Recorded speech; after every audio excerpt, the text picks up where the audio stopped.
მართლაც კარგი საქმე კეთდება 1988 წლის შემდეგ.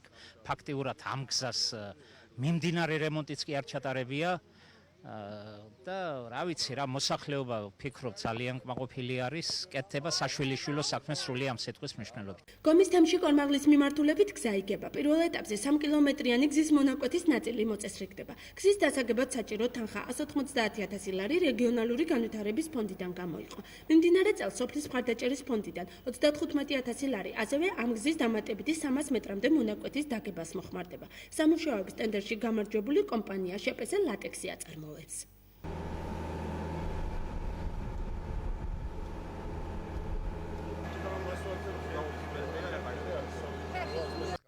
ტენდერი, რომელიც გავემარჯვეთ ჩვენ, აქ კორმაღლის გზაზე არის დასაგები კილომეტრი 410 მეტრო, რომელიც ნახევარზე მეტი შესრულებულია. ეს არის კილომეტრი 410. მთლიანი კიდევულება შეადგენს 180,000. ეს ხორციელდება რეგიონალური განვითარების ფონდის პროგრამით. გამოყოფილია მთლიანად მუნიციპალიტეტის ტერიტორიაზე გზებთან დაკავშირებით 790,000 ლარი. ამ მონაკვეთზე, რომელზეც ჩვენ ვართ, ეს არის გომის თემში სოფელ კორმაღლის გზა, იგება კილომეტრი და 400 გრძივ მეტრს, 5 მეტრის სიგანის, 5 სანტიმეტრის სისქის ფენის. მარტო ამ გზასთან დაკავშირებით არის 190,000 ლარი გამოყოფილი. გამარჯვებული ორგანიზაცია არის შპს ლატექსი, დირექტორი ზაზათოფურია. ორი ორგანიზაციამ გაიმარჯვა რეგიონული განვითარების ფონდის პროგრამებში და სასიამოვნოა, რომ სამდრედიელი ორგანიზაცია ასრულებს ამ სამუშაოებს. გამოცდილი ორგანიზაცია არის, ხარისხიანად იცის სამუშაოების შესრულება და ასე რომ იმედი გვაქვს ყველაფერი ხარისხიანად და დროულად გაკეთდება. ბოლო 30 წელია კორმაღლის მოსახლეობას სოფელში გზის დაგების სამუშაოების ხილვა ოცნებად ჰქონდა გადაქცეული. მთავრობის ცვლილების შემდეგ ახალი გუნდის ქართული ოცნების დანაპირები მათთვის რეალობად იქცა. ამ ფაქტით ძალიან გახარებული მოსახლეობა გზის დარჩენილი მონაკვეთის დაგების იმედით არის გამჭვალული.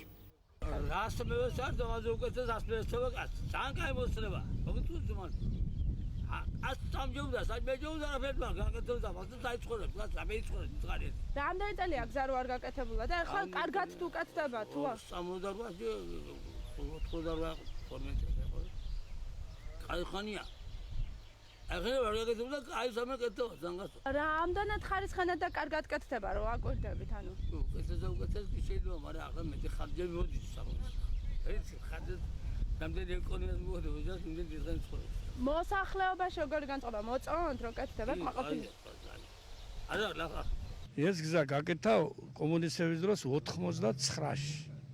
გაკეთა იმის მერე არ გაკეთებულა და ახლა როგორც იქნა გვეშველა.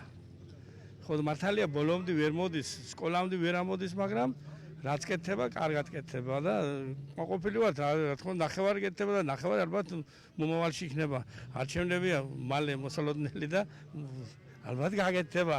მოსახლეობის იმედიანი განწყობა უსაფუძვლო რომ არ არის, ამას ადგილობრივი ხელისუფლების პირველი პირების შემართება და სამომავლო გეგმების ნუსხა ადასტურებს. მუნიციპალიტეტის გამგებელი თავის განცხადებებში ერთმნიშვნელოვნად პრინციპულია. მისი მოსაზრებით მოსახლეობისადმი გაცემული ყველა დაპირება ეტაპობრივად აუცილებლად შესრულდება.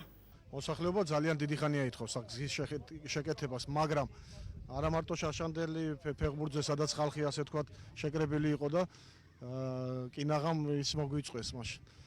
ძალიან გაბრაზებული ვიყენ სხვათა შორის და გაბრაზებული იმის გამო, რომ ჩვენ არჩევნების წინ, საპარლამენტო არჩევნების წინ გიორგი კახიანმა დაპირდა აქ მოსახლეობას, რომ აუცილებლად იქნებოდა ასფალტის საფარი დაგებული და ამ დაპირებას ვასრულებთ. ნელ-ნელა ყველაფერს ვასრულებთ ჩვენ, რაც კი დავპირდით თავის დროზე ჩვენს მოსახლეობას. ასე რომ მიმდინარე წელს ბატონ ვალერი გარკვეულ მონაკვეთი იგება, ცოტა რჩება ზემოთ, აი მომდევნო ეტაპებზე თუ არის გათვალისწინებული, რომ ეგ გზა სრულყოფილი სახე მიიღოს? ეტაპობრივად რა თქმა უნდა გაგრძელდება. ახლა მე ვერ გეტყვით რომ გაისად აუცილებლად გაგრძელდება აი ამ მონაკვეთზე, მაგრამ ეს ჩვენ რადგანაც დავიწყეთ, გაჩერებას არ ვაპირებთ. აქაც გაგრძელდება და სხვაგანაც გაგრძელდება. თქვენ გამგებლის წარმომადგენლებს ანდებით და იცით რომ მოსახლეობაში როგორი მოსახლეობა აქტუალობით შეხვდა აი ამ პროექტის განხორციელებას. აღსანიშნავია რომ ბოლო 30 წლის მანძილზე ეს პირველი შემთხვევა არის და რა ვიცი, მადლობის მეტი არაფრის თქმა არ შეიძლება. დიდი მადლობა რაიონის მუნიციპალიტეტს, დიდი მადლობა საქართველოს მთავრობას, დიდი მადლობა პროექტის შემსრულებელს კომპანია ლატექს.